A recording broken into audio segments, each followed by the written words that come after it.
Dia buka jalan saat tiada jalan, dengan cara yang ajaib dibukanya jalanku. Dia menuntunku dan memeluk diriku, dengan kasih dan kuasanya Dia buka jalan, Dia buka jalan. Dia buka jalan saat tiada jalan, dengan cara yang ajaib dibukanya jalanku. Dia menuntunku dan memeluk diriku, dengan kasih dan kuasanya Dia buka jalan, Dia buka jalan. Di belantara Dia tetap menuntunku, sungai di gurunku temui, langit bumi kan lenyap, tapi firman-Nya tetap. Saat ini Dia buka jalan, Tuhan pasti kerja. Dia buka jalan saat tiada jalan, dengan cara yang ajaib dibukanya jalanku. Dia menuntunku dan memeluk diriku, dengan kasih dan kuasanya Dia buka jalan, Dia buka jalan. Dengan kasih dan kuasanya Dia buka jalan, Dia buka jalan.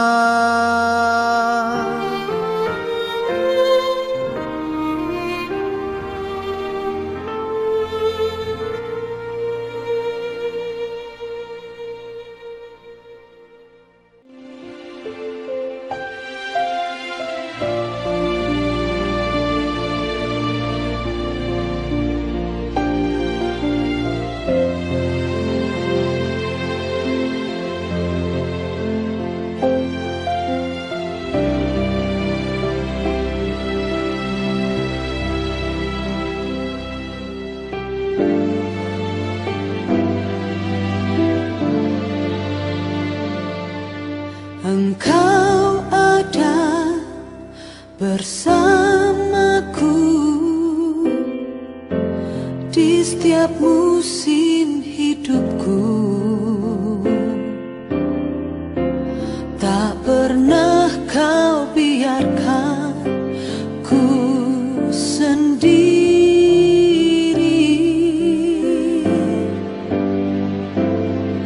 Kekuatan di jiwaku adalah bersamamu. Tak pernah ku ragukan kasih-Mu.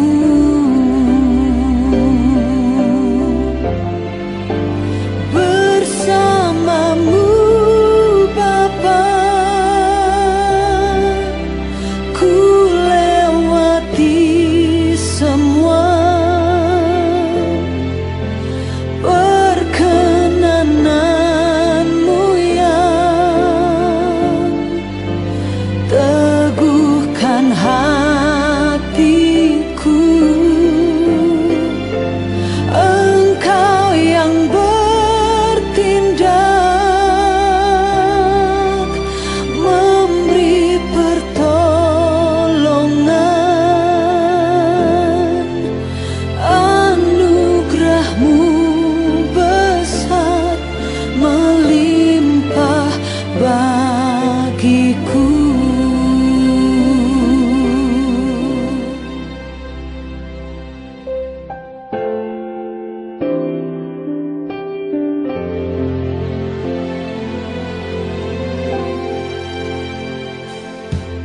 Engkau ada bersamaku di setiap musim hidupku. Tak pernah kau biarkan ku sendiri.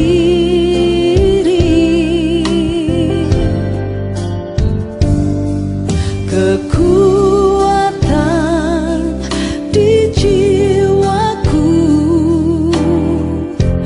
adalah bersamamu. Tak pernah ku ragukan kasih-Mu.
Shalom saudara-saudara yang dikasihi dalam Tuhan Yesus Kristus. Kembali kita akan bersama-sama belajar bagian firman Tuhan untuk ibadah Shine Fellowship. Dan kali ini kita akan masuk kepada pembahasan kitab yang baru, yaitu surat Paulus kepada jemaat di Korintus. Setelah kita menyelesaikan pembahasan untuk kitab Roma, kita masuk pembahasan yang baru ini. Dan kali ini kita akan melihat dari Korintus pasal yang pertama, ayat yang pertama hingga ayat yang ke-31. Dan juga kita akan melihat latar belakang dari surat ini. Karena itu sebelum kita membaca dan merenungkan firman Tuhan, mari kita berdoa. Bapa di dalam kerajaan sorga, kami bersyukur untuk penyertaan dan kasih-Mu. Kami akan membaca dan merenungkan firman-Mu. Kami berdoa Roh Kudus menolong, memberikan kami hikmat, penyertaan, dan kekuatan dari Allah sendiri untuk kami boleh mengerti apa yang menjadi kehendak-Mu. Bantu setiap kami dalam kelemahan kami untuk memahami kebenaran firman-Mu. Sertai dan berkati kami oleh kuat kuasa Roh-Mu, dan di dalam nama Tuhan Yesus kami berdoa. Amin.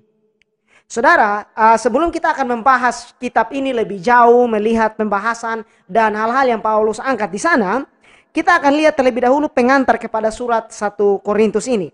Nah, Korintus adalah sebuah kota Yunani kuno yang dulunya sempat dihancurkan oleh tentara Roma pada tahun 156 sebelum Masehi. Tetapi kemudian karena kota ini cukup penting, baik untuk pendidikan, baik untuk ekonominya, maka Julius Caesar membangun kembali kota ini sebagai salah satu koloni dari Roma pada tahun 46 sebelum Masehi. Nah, kota ini berkembang menjadi salah satu kota penting dan menjadi sebuah kota metropolis dalam kekaisaran Romawi kuno karena letaknya yang strategis itu. Korintus memiliki dua pelabuhan perdagangan yang ada pada kedua ujung dari kota itu atau tempat itu.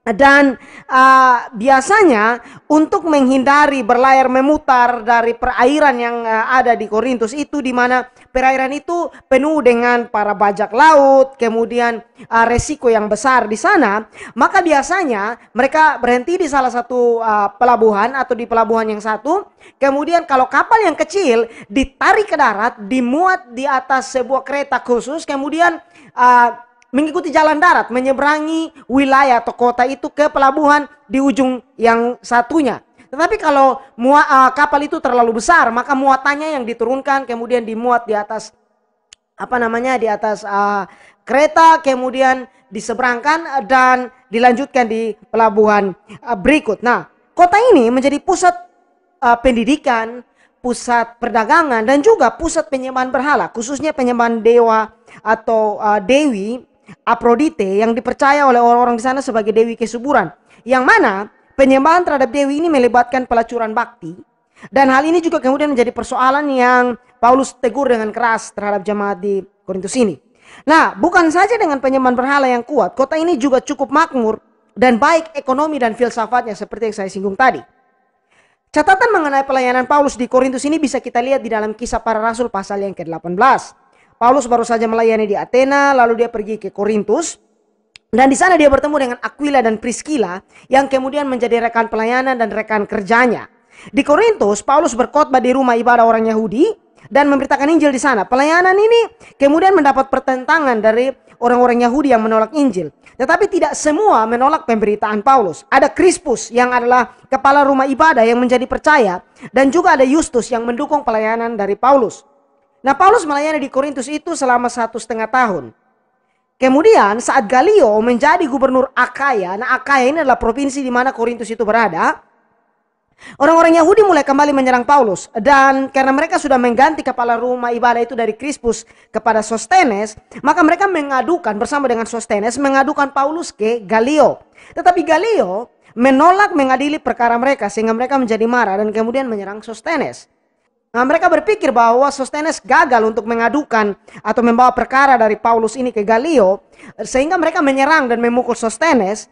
Dan pada saat itu terjadi, Galio hanya menonton, tidak melakukan apa-apa. Nah, Paulus kemudian meninggalkan jemaat atau wilayah Korintus dan pulang ke Antioquia. Jemaat ini sebenarnya seharusnya menjadi jemaat yang kuat sebab Paulus melayani cukup lama di sana, 1,5 tahun. Tetapi jika kita baca isi surat ini, maka kita bisa lihat persoalan demi persoalan yang Paulus tegur di sana. Baik itu dimulai dari perpecahan di dalam jemaat, mereka mulai saling menggugat satu sama lain di pengadilan, gaya hidup mereka yang tidak terkendali, kemerosotan moral, sikap praktik dalam ibadah seperti perjamuan dan penggunaan karunia roh yang serampangan, sehingga ini jemaat yang bisa kita katakan penuh dengan masalah. Nah, bagaimana semua ini bisa terjadi? Anggota-anggota jemaat itu mengizinkan praktek dan cara pandang yang salah dari lingkungan mereka itu masuk ke dalam gereja itu. Hal ini juga kalau kita mau jujur masih menjadi masalah dalam persekutuan dan gereja-gereja Tuhan pada saat ini. Lalu bagaimana sampai mereka membiarkan semua hal itu masuk ke dalam gereja? Nampaknya itu dimulai dari sikap yang memudarkan arti dari dosa itu, menyamarkan teguran dari firman Tuhan, dan mulai berkompromi dengan alasan bahwa gereja harus relevan dan mengikuti perkembangan zaman. Tetapi justru bukan dengan menjadi garam dan terang dunia, malah memberi diri untuk dikuasai dengan pandangan-pandangan duniawi yang secara jelas bertentangan dengan Alkitab. Nah, Paulus menulis surat ini sebagai tanggapan atas laporan yang dia dengar mengenai mereka. Dan juga seperti sebuah follow up atau jawaban atas pertanyaan-pertanyaan mereka itu. Surat ini nampaknya bukan surat pertama Paulus kepada jemaat di Korintus, sebab pada pasal yang ke-5 ayat yang ke-9 dari 1 Korintus ada petunjuk di sana mengenai surat lain yang sudah Paulus tuliskan kepada mereka. Nah, judul 1 Korintus ini membedakan dari 2 Korintus untuk bisa membedakan surat ini dari 2 Korintus yang Paulus tulis kemudian. Nah mungkin ada yang bertanya bahwa mengapa surat Paulus yang lain kepada jemaat ini tidak dimasukkan dalam Alkitab. Bahkan ada yang menduga bahwa Paulus menulis itu ada 4 surat kepada jemaat di Korintus. Nah pertanyaan ini berhubungan dengan apa yang disebut sebagai kanon Alkitab. Yaitu daftar kitab-kitab yang masuk ke dalam kitab yang kita miliki sekarang. Alkitab yang kita miliki. Protestan mengakui 66 kitab. 39 perjanjian lama dan 27 perjanjian baru. Tetapi harus diingat bahwa gereja bukan penentu dari daftar itu. Bahwa gereja dipimpin oleh Tuhan, dipimpin oleh Roh Kudus untuk merangkumkan kitab-kitab yang masuk ke dalam Alkitab yang kita miliki sekarang. Itu dengan ketentuan, syarat, dan kualifikasi yang ketat. Sehingga kitab-kitab yang masuk dalam daftar Alkitab ini bisa dipastikan adalah firman yang diilhamkan Allah. Yang berikut bahwa karena Alkitab adalah firman Allah, maka Allah berhak menentukan dalam hal ini kanon Alkitab, di mana Allah bekerja di dalam dan melalui gerejanya, untuk melihat kitab-kitab mana yang masuk dalam daftar-daftar untuk Alkitab ini. Kembali bahwa pendekatan kita pada hal ini adalah dengan menyadari bahwa kanon Alkitab itu adalah pekerjaan Allah. Dan kitab-kitab dalam Alkitab itu adalah kitab-kitab yang Allah kehendaki untuk ada di sana. Dan kitab-kitab dalam Alkitab adalah kitab-kitab yang memang Allah ilhamkan atau pimpin para penulisnya untuk menulis. Perhatikan di sini bahwa ingat, bukan penulis atau nabi atau rasul itu yang menjadi patokan bahwa tulisan itu diilhamkan. Tetapi Roh Kudus yang bekerja di dalam dan melalui orang-orang itulah yang menentukannya. Lalu saudara, Paulus menulis surat 1 Korintus ini kemungkinan antara tahun 54 sampai 56 Masehi. Dan keabsahan Paulus sebagai penulis surat 1 Korintus ini tidak terbantahkan. Clement dari Roma mengutip bagian dari surat ini pada masa yang cukup awal untuk kekristenan, yaitu sekitar tahun 95 Masehi. Nah bagian dalam kitab Korintus ini memuat 5 isu teologis. Pertama, dia berbicara tentang salib dan kesatuan Kristen. Lalu orang-orang percaya dan hal seksualitas, orang-orang Kristen dan hal kekafiran, orang percaya dalam ibadah, dan yang terakhir bicara soal kebangkitan. Di sini kita akan lihat bagian pendahuluan dari kitab ini. Penulis, lihat di ayat yang pertama. Dari Paulus yang oleh kehendak Allah dipanggil menjadi Rasul Kristus Yesus, dan dari Sostenes saudara kita. Paulus memulai suratnya ini dengan memperkenalkan diri sebagai seorang yang oleh kehendak Allah dipanggil menjadi Rasul Kristus Yesus. Karena dalam surat ini, dia akan menegur mereka dan memberikan nasihat serta arahan kepada mereka. Maka dia perlu memulai dengan menegaskan kerasulannya. Bukan untuk membanggakan diri atau untuk menunjukkan bahwa dia lebih tinggi posisi kerohaniannya dari mereka. Tetapi untuk menunjukkan bahwa dia sedang berbicara atas nama Tuhan yang memanggil dan mengutus dia sebagai rasul. Dalam perkenalan ini dia juga menyebut Sostenes. Dan jika ini adalah Sostenes, kemungkinan besar juga adalah Sostenes yang sama dengan yang diceritakan di dalam Kisah para Rasul 18 sebagai pengganti Krispus untuk rumah ibadah itu, kepala rumah ibadah itu, yang juga bawa bersama-sama dengan orang-orang Yahudi. Mereka mengadukan Paulus kepada Galio, tetapi kemudian karena Galio menolak perkara itu, maka orang-orang Yahudi justru berbalik mengeroyok dia. Maka ini adalah sesuatu yang menarik dan penting untuk disimak. Saya menduga bahwa setelah dia dikeroyok oleh orang-orang Yahudi, Paulus datang dan menunjukkan kasih kepada dia, dan itu membuat dia menjadi orang percaya. Tetapi lebih dari itu, dengan menyertakan Sostenes dalam salamnya ini, ada pesan kuat yang ingin Paulus tunjukkan kepada jemaat di Korintus. Bahwa mereka perlu bersatu dalam persekutuan itu. Dan mendukung serta memperhatikan satu sama lain. Dan bukannya saling menjatuhkan dan meremehkan. Sebab lihat, Sostenes yang dahulu menjadi penentang Injil, tetapi sekarang menjadi saudara seiman. Menjadi satu di dalam persekutuan orang percaya itu. Nah di sini dia menyapa mereka yang menerima surat ini. Kepada jemaat Allah di Korintus, yaitu mereka dikuduskan dalam Kristus Yesus dan yang dipanggil menjadi orang-orang kudus dengan semua orang di segala tempat yang berseru kepada nama Tuhan kita Yesus Kristus, yaitu Tuhan mereka dan Tuhan kita. Penerima surat ini adalah jemaat di Korintus. Dan jika kita nanti membaca bagaimana Paulus membukakan dan menegur apa yang menjadi persoalan mereka, maka kita mungkin akan meragukan klaim mereka sebagai orang percaya. Tetapi di sini Paulus menyebut mereka sebagai jemaat Allah. Mereka dikuduskan dalam Yesus Kristus. Yang dipanggil menjadi orang-orang kudus. Ini adalah sebutan-sebutan yang penting. Ini menunjukkan bahwa pembenaran mereka di hadapan Allah bukan berdasarkan perbuatan mereka. Tetapi pada iman mereka di dalam Kristus Yesus. Tapi jangan naif dan gegabah menilai bahwa semua orang itu, kalau dia mengaku sebagai orang Kristen, berarti dia orang Kristen yang sejati. Paulus nanti akan menunjukkan tanda dan karakter dari orang percaya itu. Dan ada penekanan penting yang Paulus angkat di sini. Dia katakan bahwa dengan semua orang di segala tempat yang berseru kepada nama Tuhan kita Yesus Kristus, yaitu Tuhan mereka dan Tuhan kita. Karena dia akan membahas mengenai masalah perpecahan dalam jemaat ini, maka dia ingin dari awal mengingatkan mereka bahwa sebagai orang percaya kita menyembah satu Tuhan dan ditebus oleh juru selamat yang sama, yaitu Tuhan Yesus Kristus. Sehingga kesatuan di dalam Kristus melihat bahwa kita menjadi bagian dari tubuh Kristus menjadi hal yang penting. Nah, lalu dia mengucapkan salamnya yang khas. Kasih karunia dan damai sejahtera dari Allah Bapa kita dan dari Tuhan Yesus Kristus menyertai kamu. Ini adalah salam yang khas dari Paulus yang ada dalam semua suratnya. Dia mengkombinasikan salam Yunani, kasih karunia, charis, dan salam Yahudi, damai sejahtera, shalom. Dan menarik, ini yang sering kita bahas dan kita perhatikan saat kita membaca surat-surat Paulus, bahwa urutannya selalu sama. Kasih karunia, damai sejahtera. Mengapa? Sebab dengan menerima kasih karunia dari Allah lah kita bisa menikmati damai sejahtera yang sejati itu. Lalu saudara, lihat di ayat yang keempat hingga ayat yang ke-9, dia menaikkan doa dan ucapan syukur. Ayat 4 sampai ayat yang ke-7, aku senantiasa mengucap syukur kepada Allahku karena kamu atas kasih karunia Allah yang dianugerahkannya kepada kamu dalam Kristus Yesus. Sebab di dalam dia kamu telah menjadi kaya dalam segala hal, dalam segala macam perkataan dan segala macam pengetahuan, sesuai dengan kesaksian tentang Kristus yang telah diteguhkan di antara kamu. Demikianlah kamu tidak kekurangan dalam suatu karunia pun sementara kamu menantikan penyataan Tuhan kita Yesus Kristus.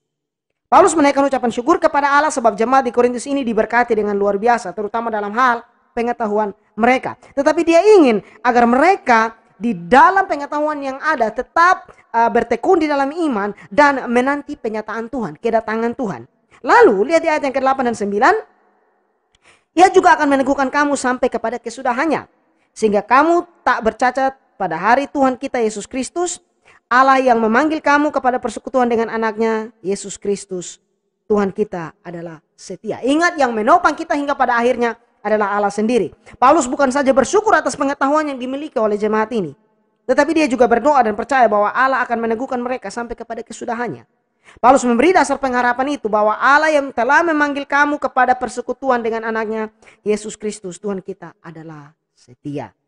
Nah, di sini saudara, kemudian kita melihat apa yang menjadi tujuan penulisan Paulus untuk surat ini. Lihat di ayat yang ke-10 hingga ayat yang ke-17.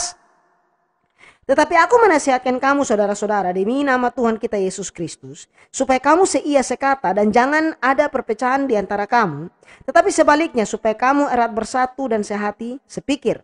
Sebab saudara-saudaraku, aku telah diberitahukan oleh orang-orang dari keluarga Chloe tentang kamu, bahwa ada perselisihan di antara kamu. Yang aku maksudkan ialah bahwa kamu masing-masing berkata aku dari golongan Paulus, atau aku dari golongan Apolos, atau aku dari golongan Kefas, atau aku dari golongan Kristus. Adakah Kristus terbagi-bagi? Adakah Paulus disalibkan karena kamu? Atau adakah kamu dibaptis dalam nama Paulus? Aku mengucap syukur bahwa tidak ada seorang pun juga di antara kamu yang aku baptis selain Krispus dan Gaius. Sehingga tidak ada orang yang dapat mengatakan bahwa kamu dibaptis dalam namaku. Juga keluarga Stefanus aku yang membaptisnya. Kecuali mereka aku tidak tahu entahkah ada lagi orang yang aku baptis. Sebab Kristus mengutus aku bukan untuk membaptis, tetapi untuk memberitakan Injil. Dan itu pun bukan dengan hikmat perkataan, supaya salib Kristus jangan menjadi sia-sia. Nah saudara, sebelum kita lanjut, saya ingin memberikan catatan di sini bahwa ketika dia bilang Kristus mengutus aku bukan untuk membaptis, di sini dia sedang menekankan tujuan dia di dalam pelayanannya di Korintus itu.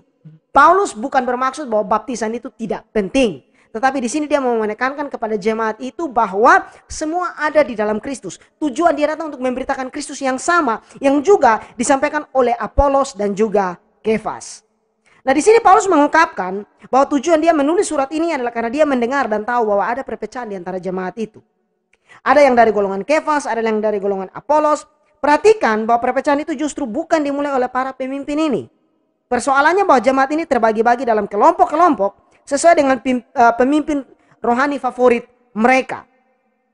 Ada yang bilang mereka dari golongan Paulus, Apolos, dan Kefas. Kefas ini Petrus. Nah, Paulus ingin agar fokus mereka bukan pada manusia tetapi pada Kristus. Makanya dia angkat pertanyaan retorik ini. Adakah Kristus terbagi-bagi? Adakah Paulus disalibkan karena kamu? Atau adakah kamu dibaptis dalam nama Paulus? Tentu tidak. Dan untuk menegur mereka akan masalah perpecahan ini dia berkata, tetapi aku menasehatkan kamu saudara-saudara, demi nama Tuhan kita Yesus Kristus, supaya kamu seia sekata dan jangan ada perpecahan di antara kamu, tetapi sebaliknya supaya kamu erat, bersatu, dan sehati sepikir. Saya mengutip dari Warren Wiersbe bahwa dia memberikan pengamatan yang menarik. Dia katakan bahwa sifat manusia itu senang mengikuti pemimpin atau figur tertentu. Ini juga kadang-kadang menjadi persoalan kita pada saat ini. Orang hanya akan mau mendengar pendeta favoritnya saja. Mungkin, atau mungkin ketika ada pengkhotbah yang begitu dia kagumi, dan tiba-tiba ada yang mengkritik pengkhotbah itu, dia yang akan kepanasan. Nah, sifat manusia itu senang mengikuti pemimpin atau figur tertentu. Kita cenderung lebih mengidentifikasi diri dengan para pemimpin rohani yang mungkin membantu kita, yang pelayanannya kita pahami dan nikmati. Tetapi alih-alih menekankan pada pesan firman dan pengajaran mereka, jemaat di Korintus menekankan pada orangnya. Mereka mengalihkan pandangan dari Tuhan kepada hamba Tuhan itu. Dan ini menyebabkan persaingan di antara kelompok-kelompok itu. Dalam bukunya On Being Servant of God, Warren Wiersbe mengatakan bahwa Allah dimuliakan ketika orang melihat kepada Tuhan dan bukan kepada hambanya. Dan ini menjadi pengingat bagi kita semua. Lalu saya juga mengutip dari David Guzik. Dia mengatakan bahwa meskipun perpecahan itu adalah suatu sikap yang tidak saleh, tetapi tidaklah salah untuk melihat adanya perbedaan antara satu gereja dengan gereja yang lain, atau satu pelayanan dengan pelayanan yang lainnya. Allah membuat gereja yang berbeda satu sama lain dengan panggilan dan karakter yang berbeda. Karena tugas memberitakan Injil terlalu besar untuk satu kelompok saja. Nah, secara pribadi saya percaya bahwa setiap orang percaya dan pelayanan atau gereja itu memiliki tugas dan panggilan yang spesifik dan unik dari Allah. Dan Allah lah yang memperlengkapinya dengan karunia-karunia rohani yang berbeda. Kita perlu memperhatikan bahwa meskipun dengan pelayanan dan panggilan yang berbeda, tetapi selama kita percaya pada dasar-dasar iman Kristen yang alkitabiah seperti Tritunggal, penebusan Yesus Kristus, Alkitab adalah firman Allah, dan doktrin-doktrin primer atau doktrin-doktrin utama lainnya, maka kita adalah saudara seiman. Tetapi juga kita harus berhikmat dan memiliki prinsip yang teguh pada kebenaran firman Allah dengan menguji segala pengajaran dan praktek-praktek keagamaan yang ada. Dan dengan bergantung kepada pertolongan Roh Kudus, kita bisa membedakan mana pengajaran yang sehat dan mana yang sesat. Kita harus berani dan tegas terhadap pengajaran-pengajaran yang tidak berdasar pada firman Tuhan. Lalu saudara, di dalam suratnya ini dia mulai pembahasannya dengan berbicara mengenai salib Kristus dan hikmat dunia. Ayat 18. Sebab pemberitaan tentang salib memang adalah kebodohan bagi mereka yang akan binasa, tetapi bagi kita yang diselamatkan, pemberitaan itu adalah kekuatan Allah. Paulus menunjukkan bahwa ada sebuah realitas yang terjadi, bahwa bagi orang yang mengeraskan hatinya, pemberitaan salib itu dianggap sebagai kebodohan. Pada zaman kita ada dua tahapan yang bisa kita amati. Pertama, mereka menganggap bahwa orang-orang yang percaya kepada hal-hal rohani atau agama adalah orang-orang yang tidak realistis atau tidak melihat kenyataan. Mereka melihat hal iman itu sesuatu yang tidak nyata, atau mungkin paling tidak jika mereka harus memiliki agama, maka mereka menganggap hal itu sebagai sesuatu yang terpisah dan tidak memiliki pengaruh langsung dalam hidup keseharian mereka. Dan memperlakukan hal iman itu seperti sebuah bagian rekreasi dalam kehidupan mereka. Saya kasih contoh, ada seorang teman saya, teman yang baik. Dan suatu saat kami berbicara mengenai pergumulan, mengenai kesulitan-kesulitan yang sering dialami dalam hidup. Dan saya menyarankan bahwa ya kita harus berdoa. Dan dia bilang, dia ingin sesuatu yang real. Jadi dia menganggap bahwa doa itu bukan sesuatu yang nyata. Kuasa doa itu tidak ada. Nah, ini berbahaya, saudara. Dan kelompok berikut, yaitu orang-orang yang beragama, tetapi yang menganggap bahwa iman Kristen itu sebuah kebodohan dan hal yang tidak masuk akal. Terutama hal penebusan dan keselamatan. Menurut mereka adalah sebuah hal yang memalukan jika Tuhan yang kita sembah bisa mati dan bahkan mati dengan cara yang terhina, yaitu disalib. Hal ini karena mereka tidak mengerti dengan baik mengenai keselamatan dalam iman Kristen. Dalam iman Kristen, untuk bisa memahami hal keselamatan itu ada poin-poin penting yang harus kita simak. Manusia adalah pihak yang berdosa dan bersalah karena melanggar ketetapan dan menolak Allah sebagai satu-satunya penguasa. Yang berikut, karena Allah itu adil, maka dosa dan pelanggaran itu harus dihukum. Tetapi Allah juga adalah Allah yang kasih. Maka Tuhan Yesus yang adalah Allah datang untuk menanggung hukuman atas dosa-dosa kita. Dan barang siapa yang percaya kepadanya dan penebusannya akan diselamatkan. Nah, Tuhan Yesus memiliki dua natur atau sifat, yaitu natur atau sifat ilahi dan natur atau sifat manusia. Ini dikenal dalam teologi dengan istilah hypostatic union.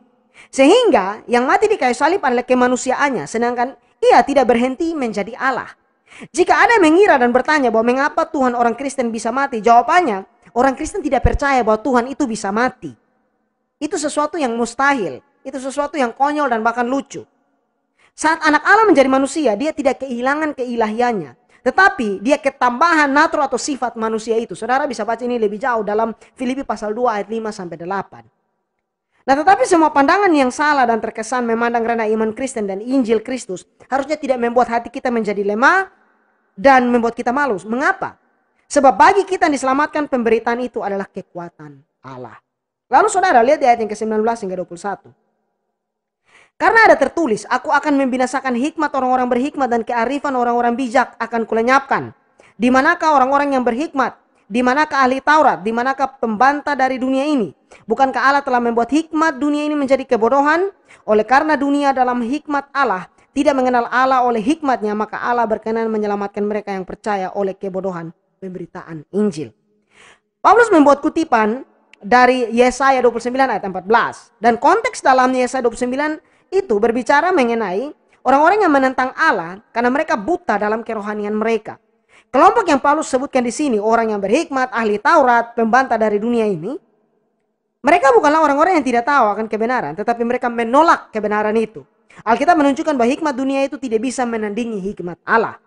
Lalu lihat di ayat yang ke-22 hingga ayat yang ke-23. Orang-orang Yahudi menghendaki tanda dan orang-orang Yunani mencari hikmat, tetapi kami memberitakan Kristus yang disalibkan. Untuk orang-orang Yahudi suatu batu sandungan dan untuk orang-orang bukan Yahudi suatu kebodohan.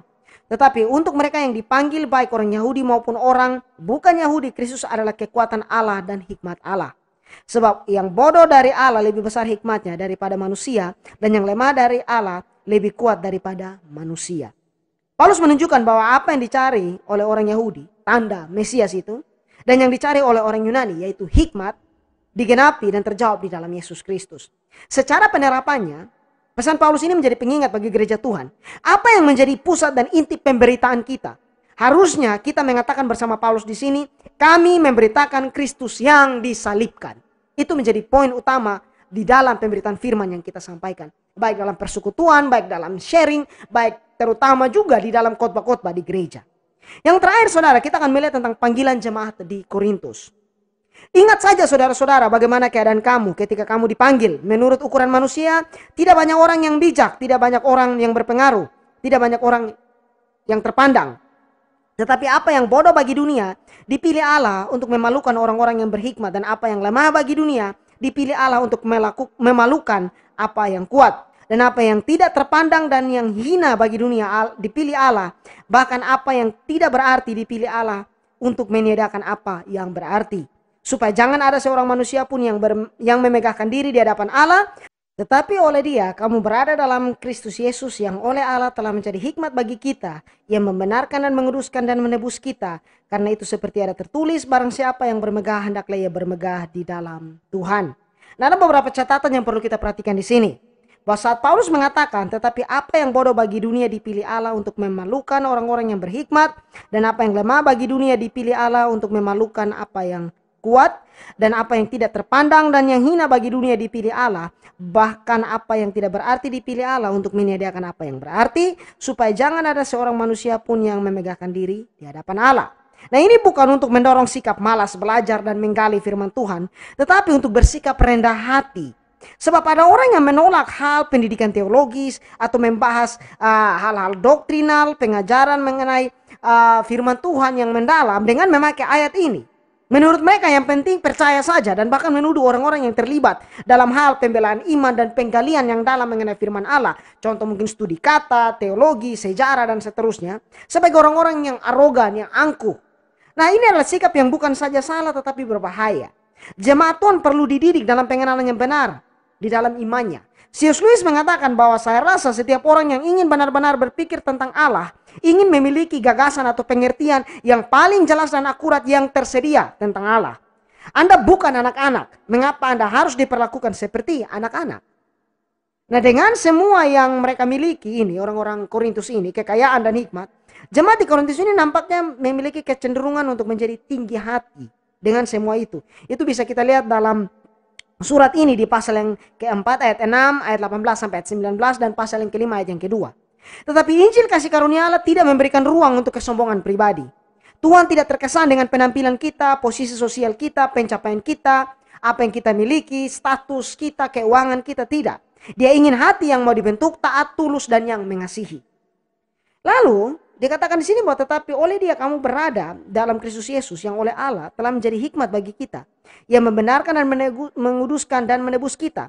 Karena itu seperti ada tertulis, barang siapa yang bermegah hendaklah ia bermegah di dalam Tuhan.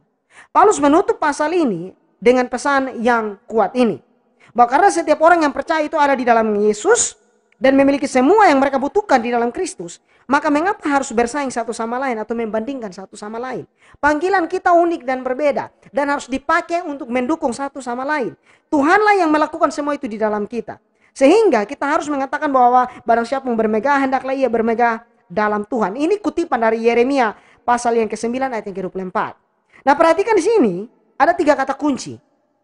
Dia bicara tentang hal membenarkan, menguduskan, dan menebus. 3 kata ini mungkin terkesan teologis, tetapi ini menggambarkan keselamatan kita. Hal membenarkan berkaitan dengan kedudukan kita di hadapan Allah. Kita dibenarkan bahwa Allah menyatakan kita benar di dalam Yesus Kristus. Tetapi ingat bahwa Kristus juga menguduskan kita. Artinya kita dipisahkan untuk menjadi milik Allah untuk melayani Dia. Dan yang terakhir, Kristus menebus kita. Ini menekankan fakta bahwa kita dibebaskan dari tuntutan hukuman atas dosa. Dan kita dimerdekakan dari kutuk dosa karena Yesus membayar semua itu dengan harga yang mahal di atas kayu salib. Bagaimana kita menjalani kehidupan kita? Ingat dan renungkan semua karya yang sudah Allah kerjakan dan lakukan dalam kehidupan kita ini. Kita berdoa. Bapa dalam kerajaan sorga, kami bersyukur untuk firman yang sudah kami renungkan. Kami berdoa Roh Kudus menolong, membukakan hati pikiran kami untuk kami boleh mengerti lebih jauh apa yang menjadi kehendak-Mu dalam hidup kami hari lepas hari. Bantu sertai kami di dalam setiap kelemahan kami berdoa Tuhan berikan kami kekuatan dan hikmat dari Allah semata. Ini doa permohonan kami di dalam nama Tuhan Yesus kami berdoa dan bersyukur. Amin.